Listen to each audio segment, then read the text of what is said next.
So what's up guys, and welcome back again sa aking munting YouTube vlog. So today guys, gagawa ako ng review about dun sa previous na trade natin. Bali kahapon nag-trade ako. Bali mga around 9 AM. So paano ba naging successful tong trade na to? Ang ginagamit ko dito guys is RSI. Kung makikita nyo, going uptrend siya, and kung makikita nyo yung RSI, eto siya, nag-touchdown siya sa 30. Yan, pag once nag-touchdown sa 30, naghihintay lang ako ng confirmation. Yan, naghihintay ako ng 3 to 5 confirmation na candle kung talagang bullish ang ano niya, trend, bullish or pataas ang trend. So nag-confirm yung candle na lahat ay green at lahat bullish. Nag-confirm din yung aking zigzag indicator. Ayan, makikita nyo, pataas. So kaya yung ika-next candle, so 1, 2, 3, 4, 5. So ika-6 candle, nagpakita pa rin ng bullish candle siya, so color green. So iburo candle pa rin ang pinapakita niya. Sobrang solid ng mga buyer. So doon pa lang sa pinaka tip ng close ng candle, dito ako nag-place ng long position or buy position.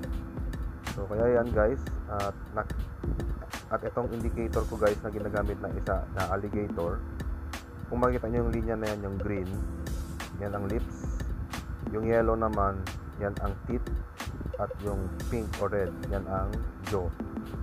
So dapat yung lips, yung kulay green na linya na yan, mag-cross over sa teeth, yung yellow.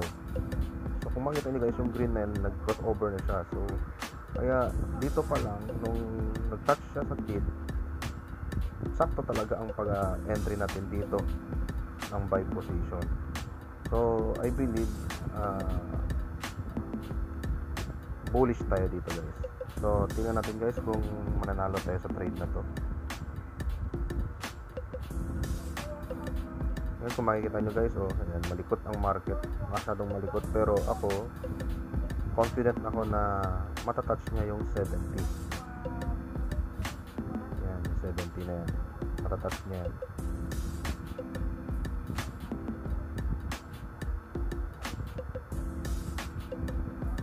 Basta ito lang tatlo ang gamit ko, RSI,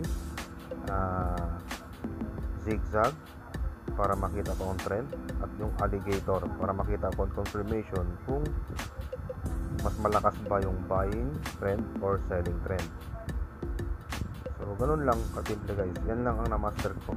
Within 3 years ko to hinanap, at hinanap ng formula na to, at ngayon lang talaga ako nakakapag-profit ng ganito.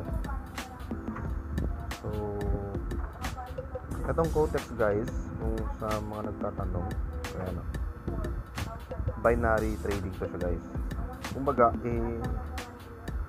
execute lang natin yung position natin kung sa tingin natin tataas yung trade or bababa yung trade.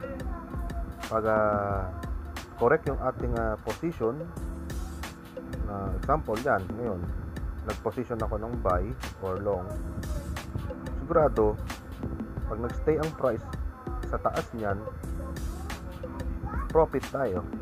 Yan, kulay green siya. Pero pag hindi siya nag-stay sa itaas at nagkulay pula to dito, mawawala yung ginamit nating pondo o gas. Ito ang maliliquidate. So ito yung tubo ng ating ginamit. Yan. Sandali lang guys, nagising yung aking alaga. Ayan, kung makita nyo guys, nagpupula siya. Pag yung price action o yung price ng currency pair hindi sumang-ayon sa ating position, ganito ang mangyayari, pula. So wala kang profit yan, at maliliquidate tong ginamit mong puhunan. Ayan. Pero ako guys, sa mga beginner, masuggest ko $20 muna ang gamitin nyo. sa live account para mas malaki yung spread ng inyong liquidity. Hindi kayo basta-basta ma-liquidate o uubusan ng pondo sa live account. Kasi sa $20 guys, pwede kayong gumamit ng $2 per trade. So sa isang araw, pwede kayo maka-execute ng 10 trade. So hindi agad-agad ma-blow up yung inyong account. So yun ang ginamit ko sa 10 trade. Hindi naman pwedeng lahat yun talo. Siyempre pag sinunod mo yung trading plan mo at sinunod mo yung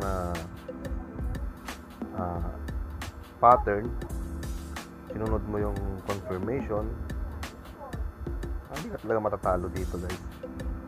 Ako na nagsasabi. Kasi ako guys, laging merong trading plan na ginagamit at ina-apply. So ito guys, tulad nyan, hindi ako kinakabahan dyan, hindi ako natatakot kasi confident ako na bullish talaga siya. Kasi malakas yung bullish trend dito. Yan, yung mga buyer talagang gusto nilang lampasan to. At etong alligator indicator natin guys, itong kulay green, mabe-breakout niya yan talaga sa itaas. Mabe-breakout niya talaga yung jaw at saka yung teeth. Kasi nag-cross na siya sa teeth kitang-kita na Tapos yung RSI natin, uptrend na siya. So bull trend na tayo. Ganun din ang ating zigzag. So ganun lang. Yun lang ang pinaka-basic. So siguro nagawa ko na tong strategy na to around 1,000 times na. Siguro simula last year kasi trade ako ng trade, lagi kong sinusunod yung aking trading plan na 2% lang ang bawat trade ko. Tapos pag na-loss, mitigation process, ganun lang. Tapos titingnan ko yung market structure. Ayan guys, kung makikita nyo, win stake na tayo. Natapos na yung time frame na 10 minutes. Ang kagandahan dito sa Kotex guys, pwede kang pumili ng time execution mo.